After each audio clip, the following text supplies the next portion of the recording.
Баршаңызға сәлем, ассалаумағалейкум достар, құрметті қазақстандықтар. Сіздер ақш еліне келу үшін жолдарды бәрін іздеп жүрген шығарсыздар. Қазақстандағы агентстволарға барған шығарсыздар. Енді сіздерге жақсы нәрсе айтайын. Құдай қаласа, мен бұған дейін ол бизнеспен айналысқам. Біраз клиенттерім болды, Қазақ Альянс деп аталады ол нәрсе.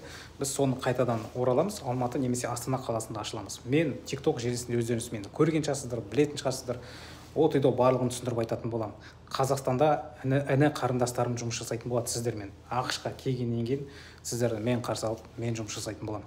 Бірақ консультацияның барлығын жеке өзім өткіземін, әрбір адаммен. Басынан бастап түсіндіріп айтамын. Барлығын. Қазақстанда ешбір агентство олай жұмыс жасамайды. Ешбірінде ондай турасындай ақпарат жоқ деп те ойлаймын. Өзім 33 елде болдым. Көргенім бар, білетінім бар деген сияқты. Қазір ақш елінде тұрам. Жазыңыздар, хабарласыңыздар. Мен описаниеде, я болмаса Инстаграмда Жаник.дей, я болмаса TikTokта Жаник USA деп жазсаңыздар, барлығы шығады. Осында да қалдырып кетуге тырысамын. Рахмет.